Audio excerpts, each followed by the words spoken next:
नमस्कार, मैं हूं अनुराग चड्ढा। इनसाइड विद अनुराग में आपका स्वागत है।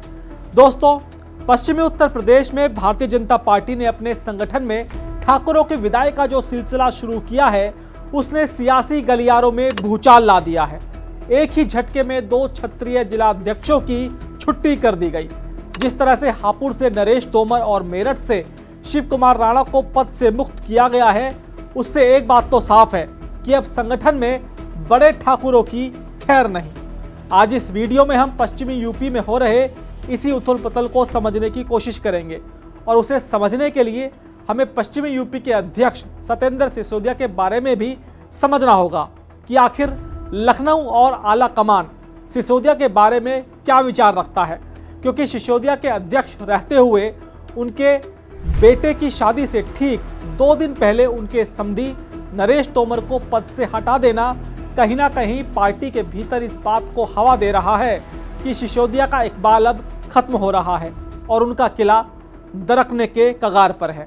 दोस्तों, जब भी किसी नेता को कोई पद दिया जाता है या उसे पद से हटाया जाता है तो उसके पीछे कुछ ना कुछ आलाकमान का इनपुट जरूर होता है। आलाकमान को ऐसा लगता है कि पश्चिमी यूपी में संगठन के हितों और जिम्मेदारियों को ढंग से नहीं निभाया जा रहा है, जिसके ऊपर भी जिम्मेदारी है। हाईकमान को यह स्पष्ट फीडबैक मिला है कि सिसोदिया से संगठन के लोग खुश नहीं हैं, साथ ही गुटबाजी के भी आरोप लग रहे हैं। इसका उदाहरण गौतम बुद्ध नगर में देखने को मिला। वहां के तत्कालीन जिला अध्यक्ष विजय भाटी, जो कि सत्येंद्र सिसोदिया के बेहद खास माने जाते थे, उनकी कुर्सी सिसोदिया साहब नहीं बचा पाए। सिसोदिया के भारी विरोध के बावजूद वहां अभिषेक शर्मा को कमान सौंपी गई।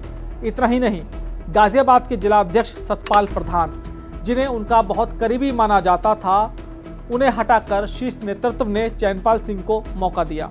ये फैसले बताते हैं कि सिसोदिया की वीटो पावर अब दिल्ली और लखनऊ में काम नहीं कर रही है।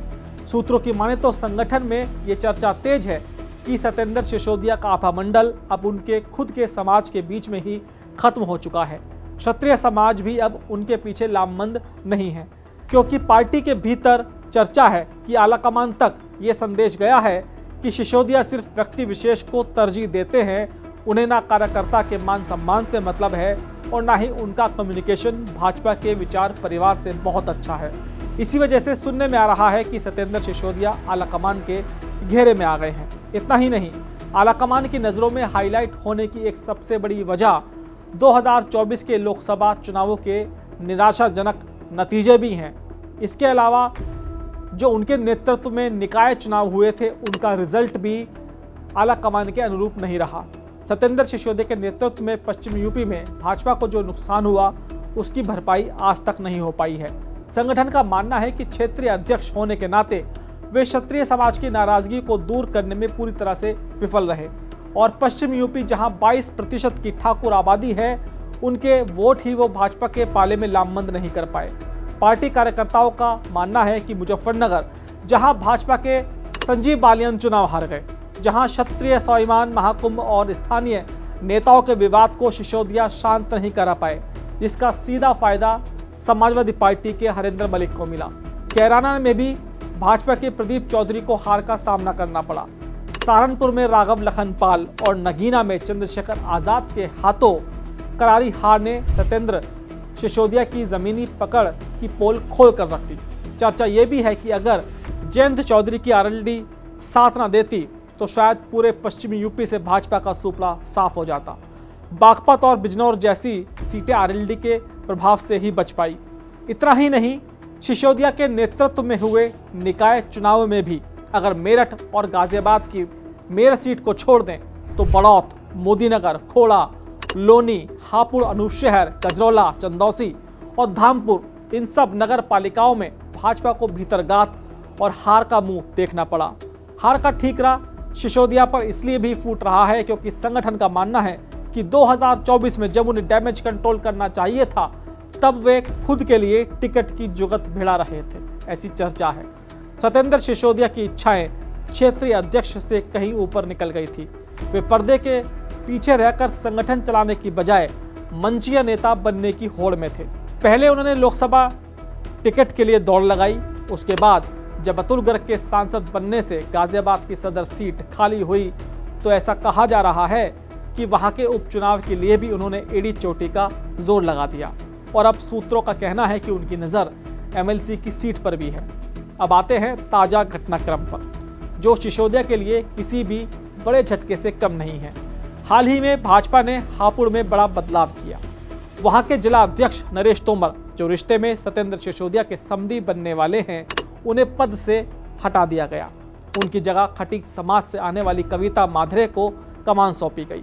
ये फैसला इसलिए बड़ा है क्योंकि सत्येंद्र सिसोदिया के बेटे की शादी महज 2 दिन बाद यानी 30 नवंबर को है।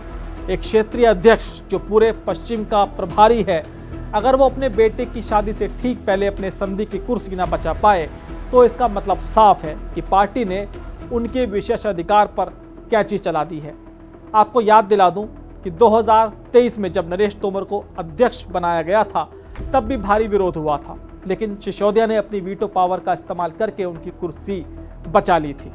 सिसोदिया ने इस बार भी तर्क दिया था कि जैसे पश्चिम के 5 जिलों में अध्यक्ष रिपीट हुए हैं, वैसे ही नरेश तोमर को भी मौका मिलना चाहिए क्योंकि उनका कार्यकाल बचा हुआ था।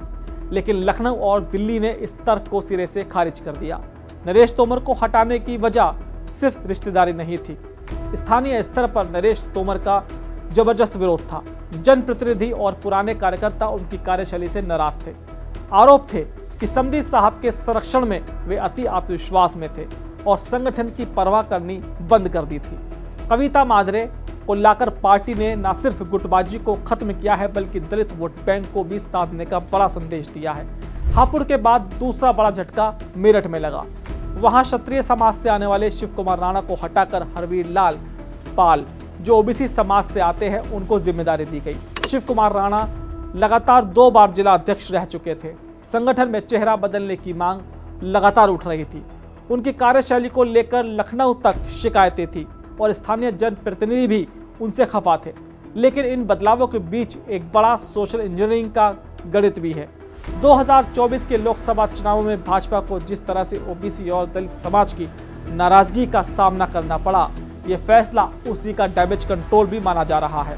हाईकमान ने स्पष्ट कर दिया है कि संगठन जनसंख्या और वोट बैंक के आधार पर चलेगा, न कि किसी क्षेत्रीय छत्रप की पसंद के आधार पर। दोस्तों, यह खेल अभी भी खत्म नहीं हुआ है।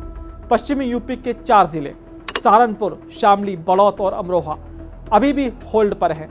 ये वो जिले हैं जहां गुटबाजी चरम पर है। सहारनपुर में राघव लखनपाल की हार और शामली बागपत के समीकरणों को देखते हुए आलाकमान फूक फूक कर कदम रख रहा है। यहाँ जिलाध्यक्ष के नाम पर होल्ड होने की वजह भी अंदरूनी विवाद ही माने जा रहे हैं। कुल मिलाकर निष्कर्ष यही है कि भाजपा ने 2027 के विधानसभा चुनाव से पहले ही संगठन के पेच कसने शुरू कर दिए हैं। आलाकमान ने संगठन में ये स्पष्ट संदेश दे दिया है कि सिफारिश का दौर अब खत्म हो चुका है। संगठन को अब परफॉर्मेंस चाहिए, परिवारवाद या जातिवाद नहीं। अब देखना होगा कि सत्येंद्र सिसोदिया को लेकर जो चर्चाएं चल रही हैं उस पर आलाकमान क्या फैसला लेता है, क्योंकि सिसोदिया का भी कार्यकाल अब खत्म होने वाला है। ऐसे में संगठन उनके भविष्य पर क्या फैसला सुनाएगा, ये चर्चा का विषय बना हुआ है। साथ ही जिन 4 जिलों का फैसला भी रुका है, वहां पर किसके पाले में जिलाध्यक्ष की कुर्सी जाएगी, उस पर भी सबकी निगाहें बनी हुई हैं। दोस्तों, मेरा ये विश्लेषण आपको कैसा लगा कमेंट बॉक्स में ज़रूर लिखकर बताइएगा। साथ ही साथ मेरे चैनल को सब्सक्राइब करना बिल्कुल मत भूलिएगा। तो दोस्तों, आपसे मुलाकात होगी किसी दूसरी खबर के साथ। नमस्कार।